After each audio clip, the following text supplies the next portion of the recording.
Ontem eu vi uma pesquisa bem interessante, que quanto maior o nível social das pessoas, menos TV elas assistiam. As pessoas de nível E assistiam muito mais TV do que as pessoas do nível D. As pessoas do nível D assistiam muito menos TV do que as pessoas do nível C. As pessoas do nível C assistiam muito menos TV do que a do nível B, e a do nível A quase não assistia TV. As pessoas, de um modo geral, assistem TV pelo menos 40 horas da sua semana. E aí, quais são os programas que as pessoas do nível E assistem? Programas de criminalidade, programas de roubo, de adultério, programas que mostram sangue, enfim. E aí eu pergunto, será que essas pessoas do nível A estão nesse nível, certo? Porque não veem esse tipo de TV, e as pessoas do nível E cada vez estão indo mais para baixo justamente porque veem esse tipo de programa? Com certeza sim, porque ela está enchendo a mente dela de coisas negativas. E aí, pela lei da atração, ela só vai atrair coisas negativas. Incrível é as pessoas dizerem que não tem tempo, por exemplo, para se exercitar, que não tem tempo para ler um livro, que não tem tempo para ter uma conversa construtiva, ou que não tem coragem de procurar um processo de mentoria, alguém que ela possa olhar e se espelhar. É incrível, e eu acho realmente uma pena que essas pessoas não estejam percebendo, e é normal até que elas não percebam, porque já existia um filósofo que falou a história do mito da caverna. Quanto menos cultura as massas tiver, mais fácil é de se manipular. E é isso que as políticas, os políticos querem justamente que as pessoas não tenham educação. Esse discurso de que as pessoas só vão crescer com a educação, e eles não dão educação, justamente porque quanto maior o seu nível cultural, mais difícil vai ser de você aceitar algo, mais alto vai ser o seu senso crítico. E aí a questão é, o que você está plantando na sua mente? Como é que você está usando o seu tempo no seu dia a dia? Você tem assistido muita TV? E não só isso, que tipo de coisa você tem feito e falado? Você tem participado, a Bíblia diz isso, da roda dos escarnecedores. E qual é a roda dos escarnecedores? A roda dos escarnecedores são aquelas pessoas que se juntam para falar mal das outras. E não tenha dúvida de que aquela pessoa que fala mal do outro vai falar mal de você também. Certo? E essa pessoa que fala mal do outro, ela não está satisfeita com a sua vida.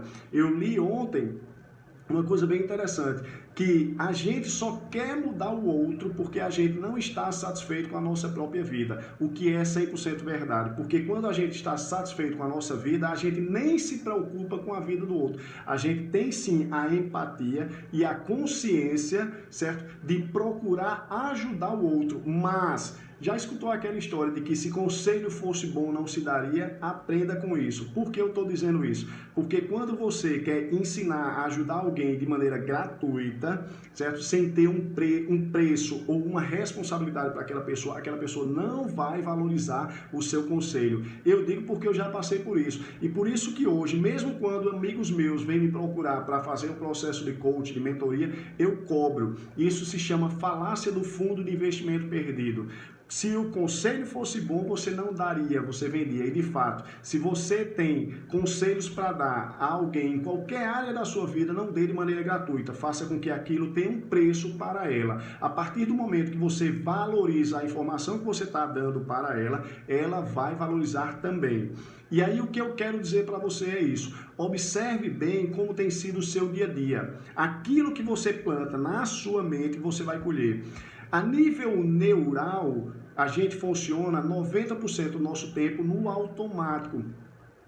É como se eu fizesse a comparação de um jardim e um jardineiro. O jardineiro, que é o seu consciente, é aquilo que está jogando a semente, é o que está sendo preenchido no seu dia a dia, é o tipo de informação que você vem absorvendo a sua vida inteira e que você absorve no seu dia a dia. E aí, se você no dia a dia se acompanha de más pessoas, se acompanha de falar da vida dos outros, se acompanha de ver programas de crime, se acompanha de ver programas de adultério, se acompanha de ver putaria, desculpe a palavra. E aí, como é que vai ser o seu subconsciente?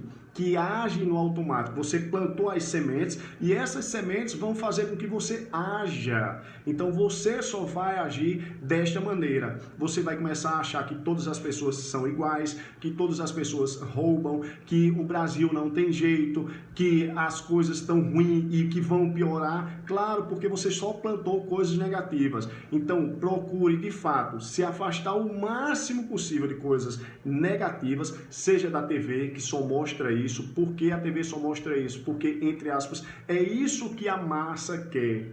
E, infelizmente, a massa só vai mudar quando ela parar a entender isso, que ou ela se afasta de vez desse tipo de programa, desse tipo de notícia, desse tipo de conversa, dessas pessoas, ou ela nunca vai ascender, não só financeiramente, mas como ser humano. E não tem crescimento financeiro sem crescimento pessoal. Então, o que eu quero deixar para vocês é isso. Usem melhor o seu tempo no dia a dia. Se você quer crescer, se você quer se encher, se você quer, até a nível neural, arrumar soluções para os problemas que você está passando hoje, você tem que encher a sua mente de coisas positivas. Quando você enche de coisas negativas, você só vê e só atrai coisas negativas, certo? Então, fiquem com Deus. Eu espero ter ajudado. Mais uma vez, prazer estar sempre passando um pouco do que eu sei. E esse é um exercício que eu também procuro fazer no meu dia a dia. Se encher e estar sempre perto de pessoas que me colocam para cima e não ver absolutamente nada ou o mínimo possível de coisas negativas. Eu nem gosto de notícias de crime, Não, quando alguém nos grupos que eu faço parte do WhatsApp posta alguma coisa, eu peço, gente, vamos focar em outra coisa, não vamos trazer isso não, porque quando você vê esse tipo de coisa fica no seu subconsciente, certo? E vai de alguma maneira influenciar você. Então se afaste de tudo que não é negativo, de tudo que é negativo e se aproxime de tudo que é positivo. Se você tem feito críticas, procure analisar primeiro a sua vida para depois analisar a vida do outro, sabendo que quando a gente critica muito o outro é sinal de que a gente não está satisfeito com a nossa própria vida e é hora de mudar.